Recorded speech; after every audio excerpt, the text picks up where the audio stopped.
火力軍很好奇，如果美國要動手打伊朗，會是什麼場景？繼美國呼籲民眾撤離伊朗，波蘭也開始撤僑。這裡面沒點說法，火力軍第一個不屑。的確，伊朗現在很亂，但是從2005年12月開始，亂局就已經開始了。結果美國和波蘭一直等到現在才呼籲民眾撤離，很明顯這是收到了開戰的信號，給導彈騰地方。接下來上演的或許就是美軍72小時速統伊朗。那麼如果特朗普現在下令全軍出擊遠征伊朗，那美軍都會動用哪些武器？打擊目標都有哪些？伊朗是否擁有對抗的能力？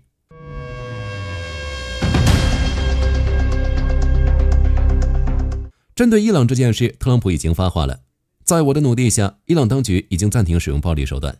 接下來就看這事兒是不是真的了。如果特朗普發現自己被騙，估計第一時間就要拿着50米的大刀砍向伊朗。火力軍估計這種情況的可能性很大。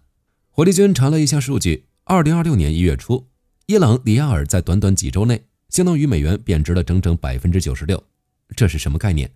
你昨天手裡能買一頭牛的錢，今天可能連根牛毛都買不到。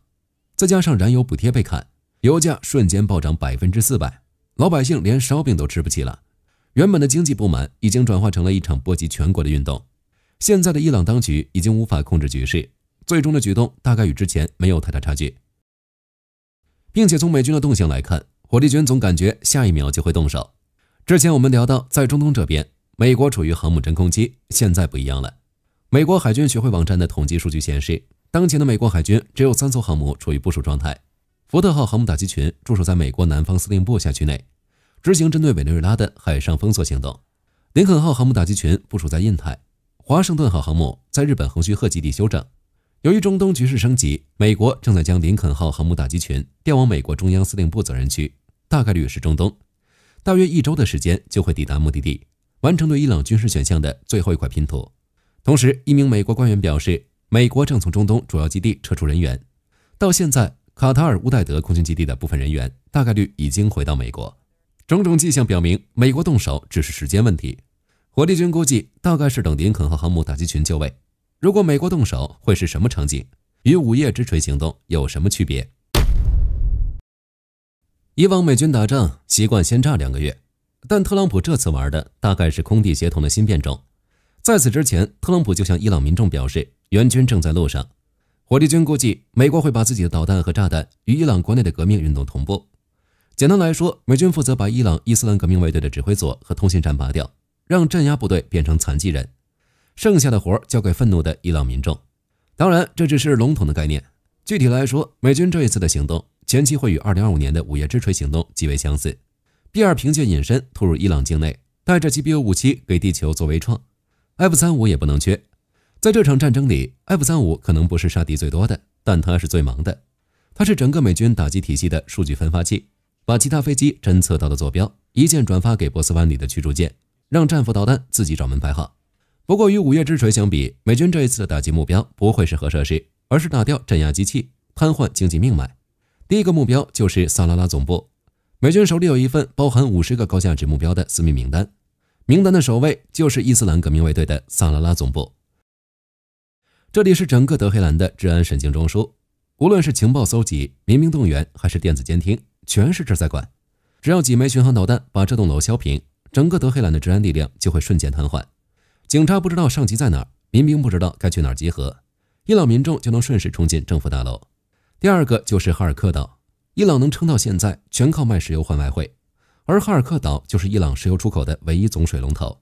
對於美軍來說，打這裡根本不需要派兵，幾枚隱身巡航導彈定點清除掉關鍵的泵站和裝載碼頭，伊朗的石油出口會在幾小時內歸零。沒有了賣油的錢，革命衛隊的工資發不出，飛機的油加不起，政權也就剩下一副枯骨。當然，除了這些，美軍還要確保伊朗現政權的軍事能力被徹底摧毀。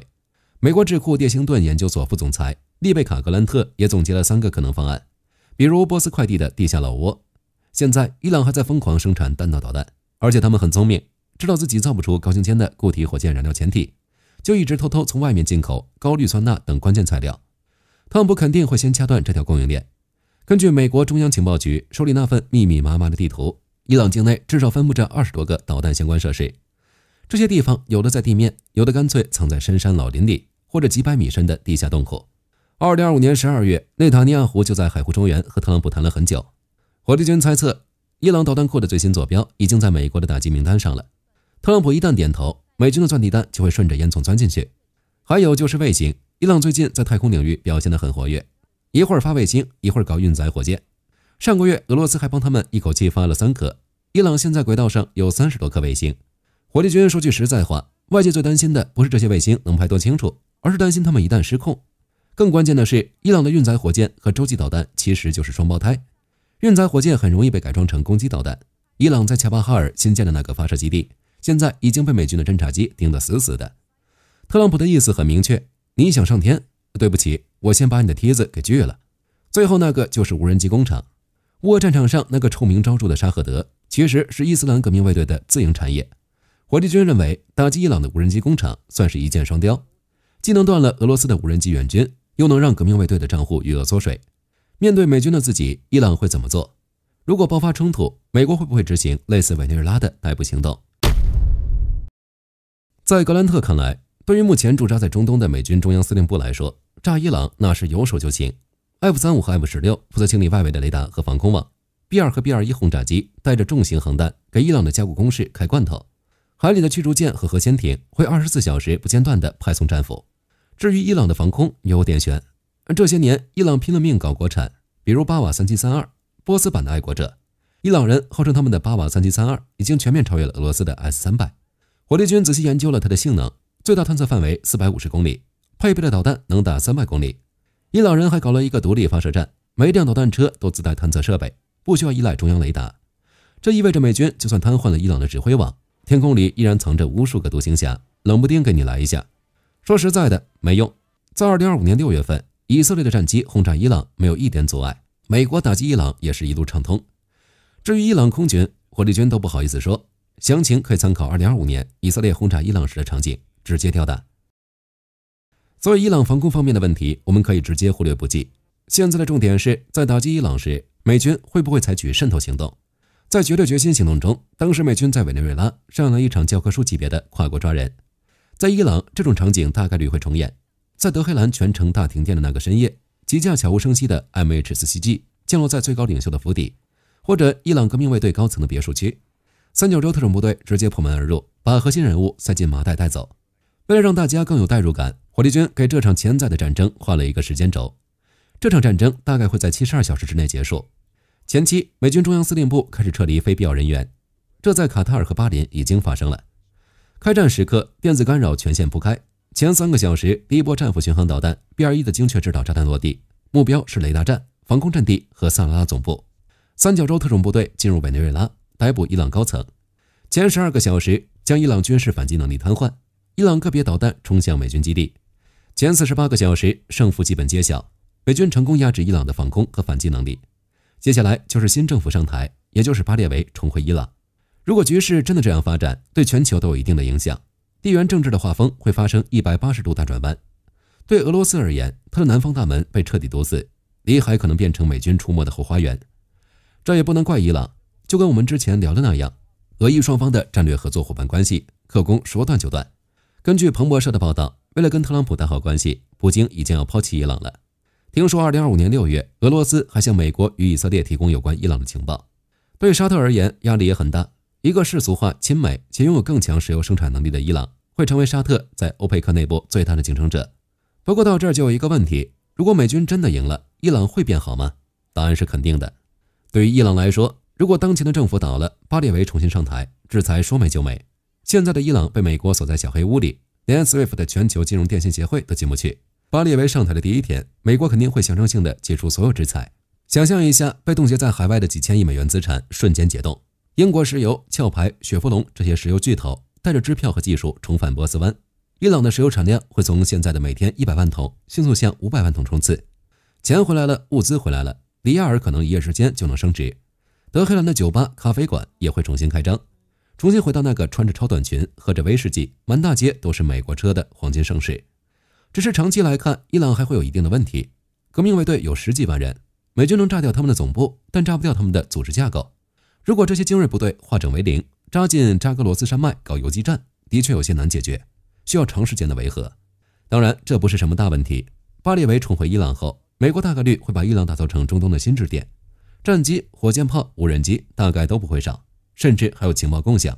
美軍會在伊朗部署大量的雷達站和監聽設施，防範俄羅斯。到時候對付沒有組織的革命衛隊，難度並沒有大家想象的那麼難。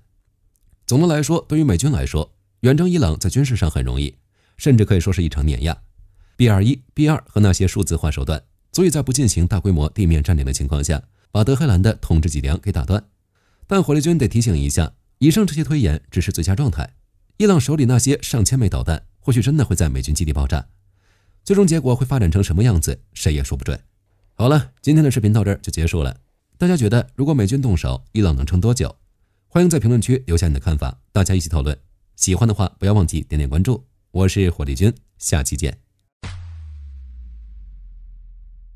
好的，各位觀眾朋友們，我們頻道一直在聊真實的軍事資訊和武器裝備，後台也經常有朋友問，有沒有值得推薦的入門級模型？